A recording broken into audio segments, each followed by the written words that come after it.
Merci d'être resté avec nous. Sensation de sortie de corps, traversée d'un tunnel, lumière intense et apaisante, vision en accéléré de sa propre existence. Voici les principales images rapportées par les personnes qui, dans le coma ou ayant frôlé la mort, ont vécu une expérience de mort imminente. On appelle ça EMI ou encore en anglais NDE pour Near Death Experience. Longtemps considérés comme des phénomènes paranormaux, ces expériences et ces expérienceurs, comme on appelle ceux qui les ont vécus, sont aujourd'hui pris au sérieux par des médecins et des équipes scientifiques qui les étudient. Comment savoir si on a vécu une expérience de mort imminente? Que nous apprennent-elles sur notre conscience et où en est-on au niveau de la recherche?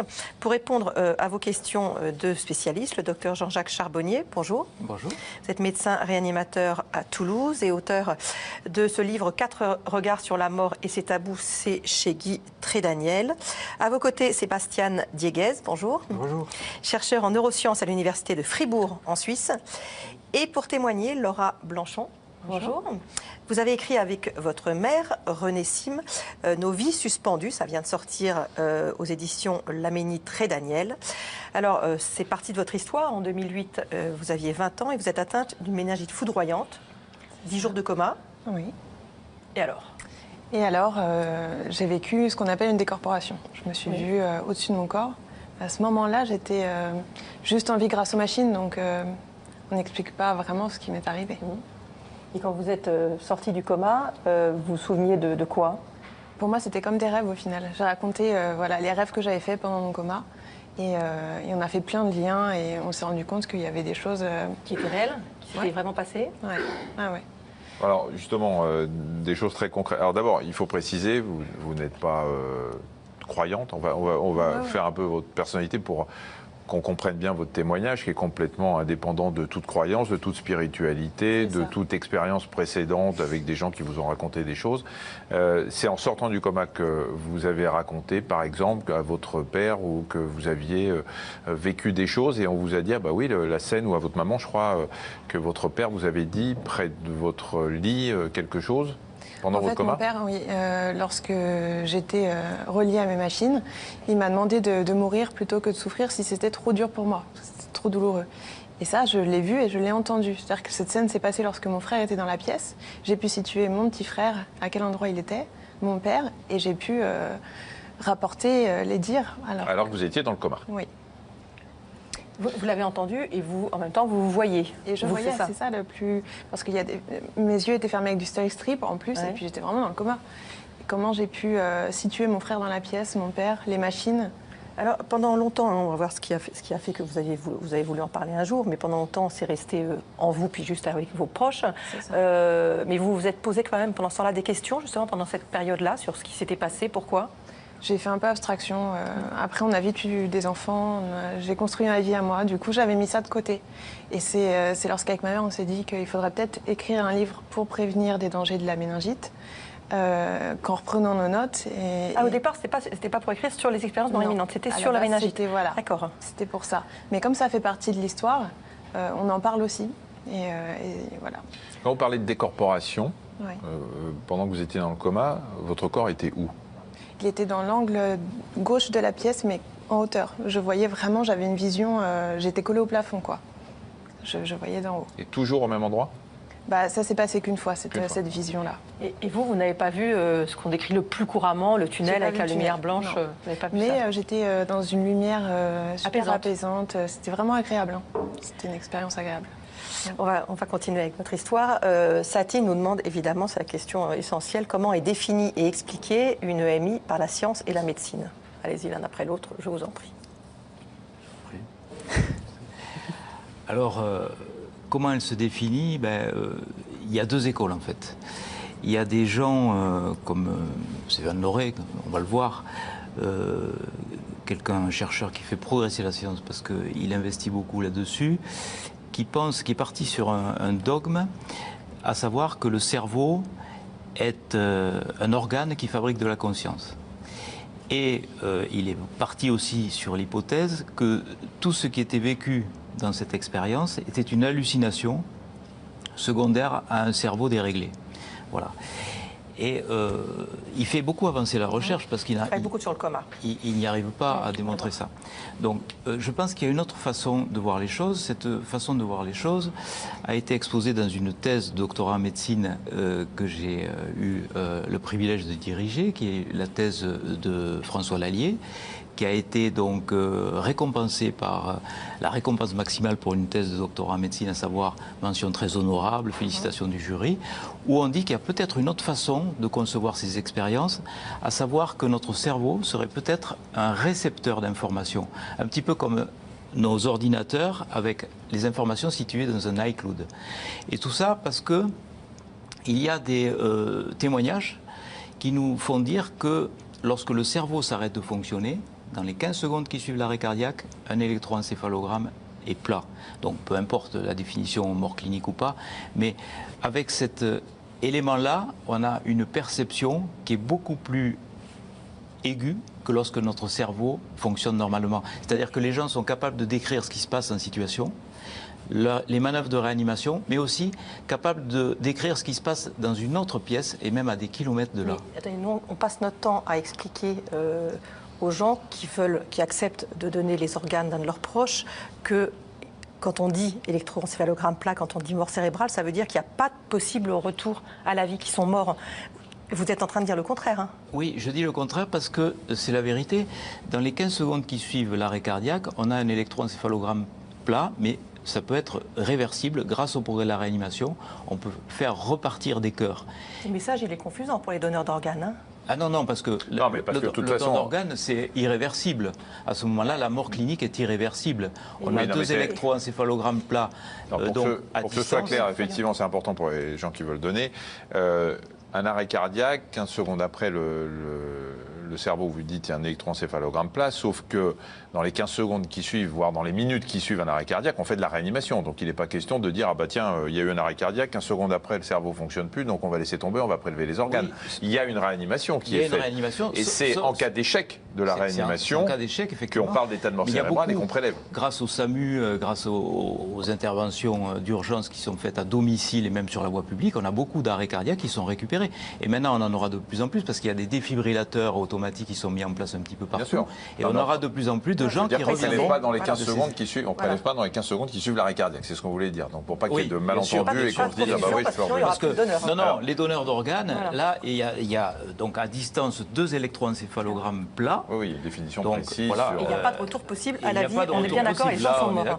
Votre position, Sébastien Diguez? Oui, parce que là, on parle tout de suite de mécanismes ou de causes probables et même de philosophie. C'est pas de ma faute, c'était la question, je suis désolée. Non, je comprends bien, mais pour en revenir à la définition en tant que telle, il y a des listes comme ça de symptômes qui sont évocateurs de ces expériences et qui sont devenus presque prototypiques de la culture populaire, qui sont la sortie du corps, l'état de bien-être, vous les avez listés, tunnel, la lumière, la rencontre avec des êtres proches, etc. Je pense qu'une manière qui me paraît, disons, plus neutre et astucieuse, on va dire, de définir ces expériences, c'est toute expérience subjective qui se produit dans un moment évocateur du trépas, qui pourrait conduire à la mort, et qui suggère à l'individu ou à ceux qui entendent ces histoires l'existence possible d'un au-delà. C'est une définition neutre et qui me semble mieux cibler en fait de quoi on parle, quoi exactement, puis qui met de côté des notions ésotériques ou philosophiques ou même scientifiques. C'est une définition neutre. L'idéal, si on peut parler d'idéal au moment de la mort, ce serait de pouvoir l'enregistrer, tout ça. On a vu tout à l'heure un reportage, il y a quelque chose d'éminemment subjectif qui est la douleur. Personne ne peut aujourd'hui visualiser la douleur et pourtant il y a des chercheurs qui travaillent dessus. On pourrait imaginer qu'on puisse visualiser cette expérience de mort imminente chez des gens qui vont vraiment mourir. C'est délicat expérimentalement. On aimerait bien faire des choses comme dans le film L'expérience interdite de Joel Schumacher, où ces étudiants en médecine induisent leur propre mort et se ressuscitent. Mais évidemment, on ne peut pas tellement faire ça expérimentalement pour des raisons éthiques évidentes. Donc on peut avoir des approches indirectes, quoi, on va dire. On se base que sur les expériences racontées. Alors ça, il faut peut-être appuyer là-dessus, au fait. On nous demande à quand remontent ces premiers témoignages connus d'expérience de mort imminente. Depuis quand? Alors, Donc la version moderne, c'est milieu des années 70, avec la publication d'un livre qui s'appelle La vie après la vie, et qui recensait certaines de ces expériences. Elles ont toujours existé, surtout, parce que le mythe d'Air de Platon, on a ce guerrier qui va dans l'au-delà, qui fait une incursion dans l'au-delà et qui revient dans son propre corps après. Donc ça ressemble beaucoup. Le problème, c'est qu'est-ce qu'il ne peut pas y avoir parfois de la suggestibilité, parfois c'est difficile. Bien sûr, mais pas ça du tout pour il y a vous. quand même des Il y a quand même des phénomènes troublants. Par exemple, Eben Alexander, un neurochirurgien d'Harvard, qui travaille sur le cerveau et qui, pour lui, toutes ces expériences sont des hallucinations, donc dues à un cerveau déréglé. Sauf qu'il vit lui-même l'expérience. Il vit un coma très grave et il va dans l'au-delà. Il rencontre une femme, dit-il, au visage souriant et charmant, qu'il ne connaissait absolument pas. Et cette femme, il la retrouve après, 2 mois après donc son retour, sur une photo. Il retrouve ses parents biologiques qu'il ne connaissait pas, et il se trouve que cette photo est la photo de sa sœur biologique décédée au moment de son expérience. Donc là, ça montre bien que cette image-là n'était pas dans son cerveau. On ne peut pas dire qu'elle était à l'intérieur de ses pensées ou de sa mémoire. Est-ce qu'on nous demande si les récits d'expériences de mort imminente sont constatés dans toutes les cultures? Est-ce que ce sont toujours les mêmes? Alors on l'a vu avec Laura, il n'y a pas de spiritualité derrière, etc. Est-ce qu'on a remarqué par exemple qu'il y avait plus de descriptions d'expériences de mort imminente chez les gens qui étaient croyants?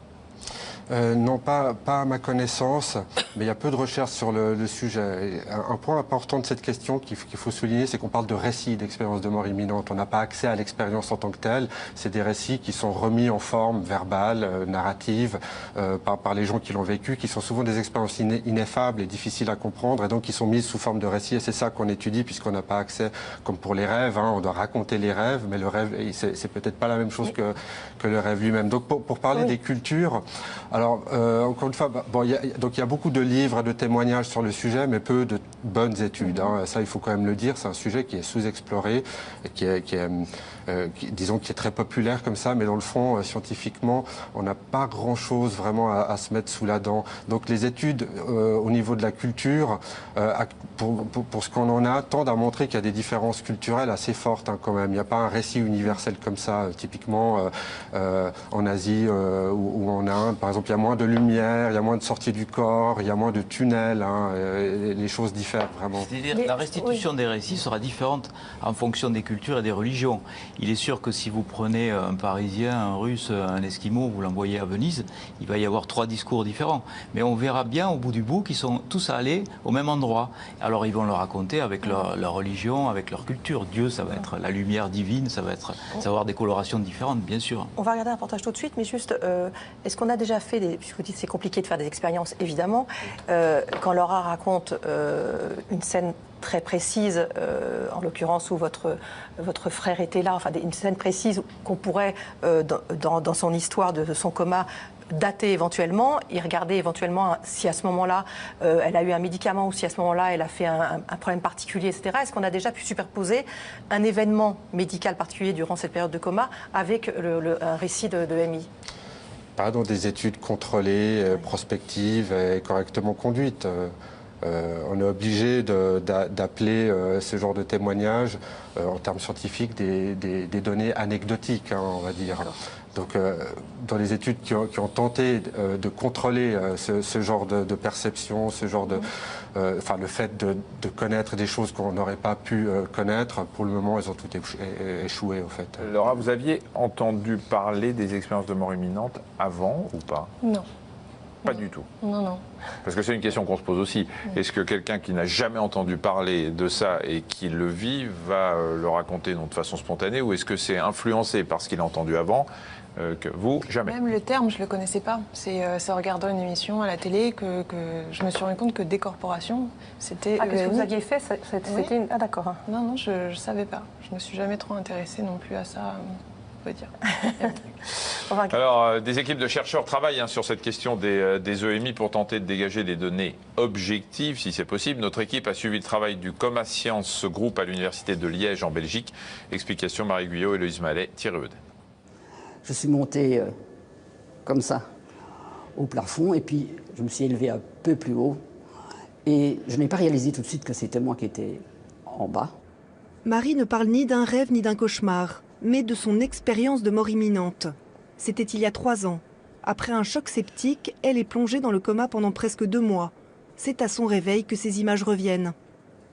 Je n'ai pas vu de lumière, mais il y avait comme une espèce d'aura, enfin je ne sais pas comment on dit, mais c'était apaisant, c'était très calme, c'était vraiment, oui, c'était cool comme on dit, c'était un petit peu comme si plus rien n'existait qu'un bien-être intérieur très puissant, ce qui fait que depuis lors, je n'ai plus peur de mourir tout en ayant bien sûr la rage de vivre. Agnostique et cartésienne, Marie commence par garder son histoire pour elle. Je n'en ai pas parlé parce que je pensais que les gens qui voyaient des choses comme ça n'étaient pas tout à fait normaux. J'ai regardé le site internet qui parlait de ces sujets-là et je suis tombée sur le site du CHU où on prenait ces choses-là au sérieux. Donc c'était pas pour en parler comme dans un roman, c'était pour en parler d'une façon plus scientifique et plus rationnelle, quoi. Installez-vous. Au CHU de Liège, les chercheurs du Coma Science Group s'intéressent en effet de près aux expériences de mort imminente. Charlotte Martial en fait partie. Elle recueille les témoignages de ce qu'on appelle les expérienceurs et les soumet à une série de questions bien précises. Vous êtes-vous senti séparé de votre corps, donc une décorporation? Oui, ça oui. À plusieurs reprises? 2 fois. 2 fois. 2 fois ici. Est-ce que vous avez rencontré une présence ou un être mystique ou une personne décédée ou non? J'ai rencontré une personne décédée, oui. Un être mystique, non. J'essaie de caractériser en fait leur expérience et voir à quel point ces expériences sont maintenant détaillées, si leurs sensations étaient intenses, leurs perceptions. Donc voilà, ils peuvent me dire tout ce qu'ils veulent. En une dizaine d'années, plus de 400 expérienceurs ont participé à cette étude. Le but, chercher des explications physiologiques à ces EMI. Car pour ces chercheurs, elles n'ont rien de surnaturel. Ça, c'est le signe de la boîte vide. Mort cérébrale, il n'y a plus de cerveau. Personne avec des critères de mort cérébrale a récupéré conscience. Ce n'est pas là qu'on a des expériences de mort imminente. C'est dans le cas ici où on peut être inconscient dans le coma. C'est clair que l'activité cérébrale, elle est anormale. C'est des couleurs très bleues. C'est une réduction de l'activité de ce cerveau à peu près la moitié, mais où certains de ces patients, à peu près 1 fois sur 10, il y a quand même ces phénomènes extraordinaires et tellement riches qu'on appelle des EMI, et c'est ça qu'on aimerait mieux comprendre.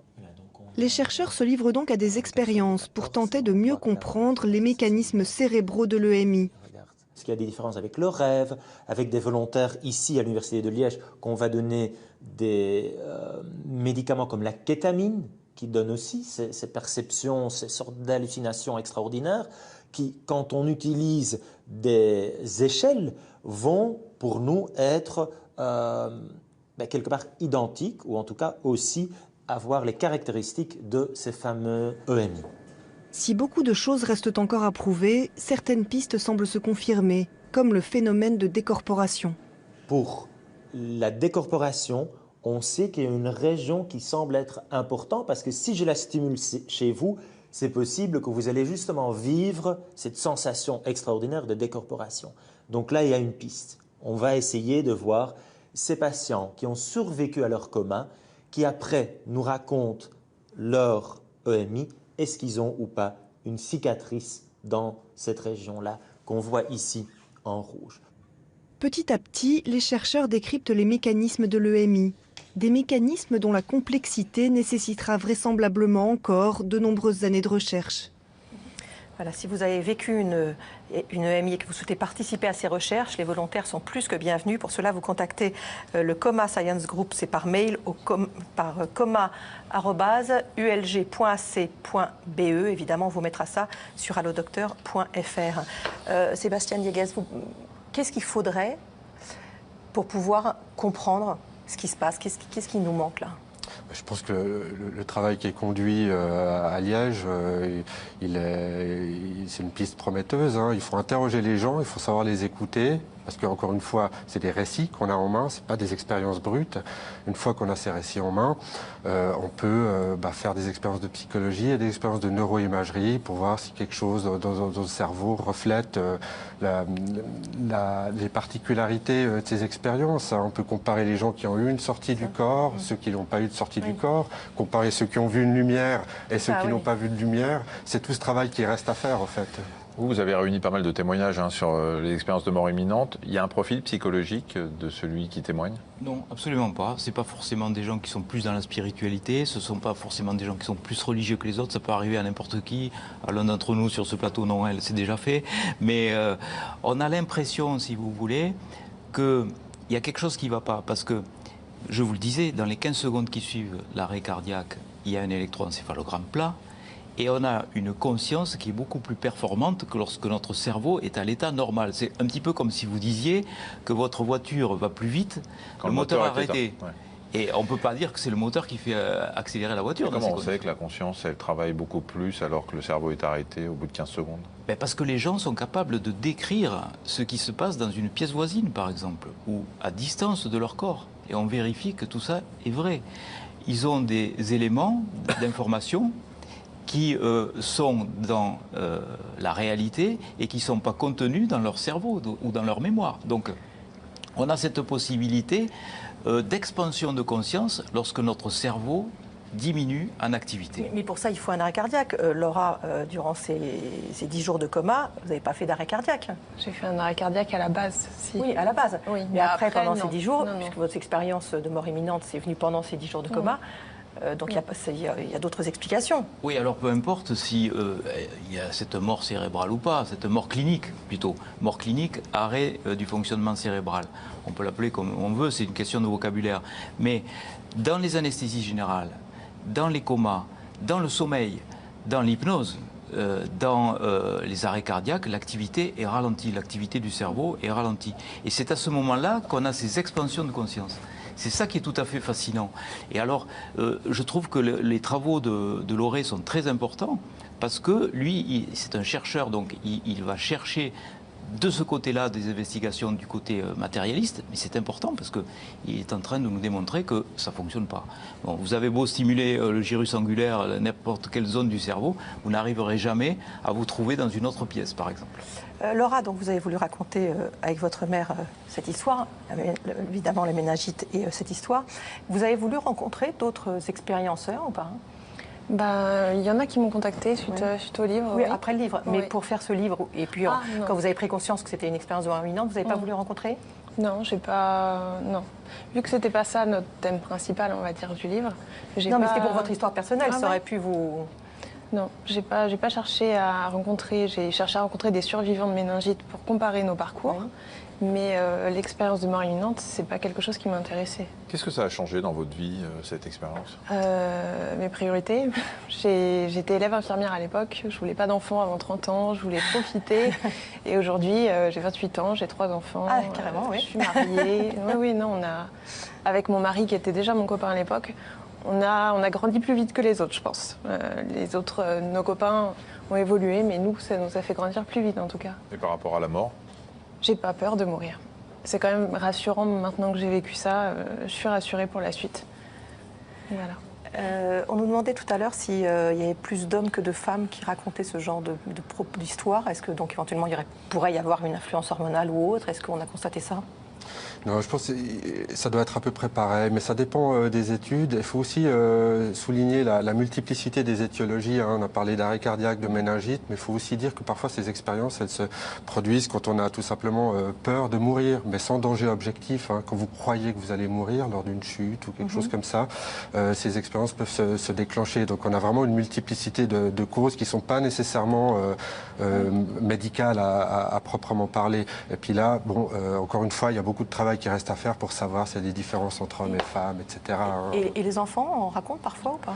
Oui, il y a des enfants qui rapportent des expériences de mort imminente. Alors on dit qu'ils rapportent moins l'histoire de voir sa vie défiler sous ses yeux, peut-être parce qu'ils ont tout simplement moins vécu.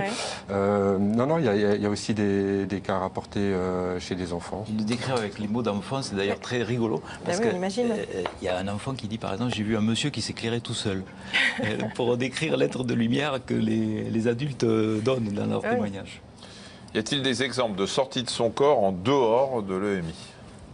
Oui, il y en a. Donc, dans mon livre, Les 7 bonnes raisons de croire à l'au-delà, je parle de cas en dehors des arrêts cardiaques de personnes qui ont vécu des sorties de corps. Donc, c'est une des bonnes raisons de croire à un au-delà, je pense.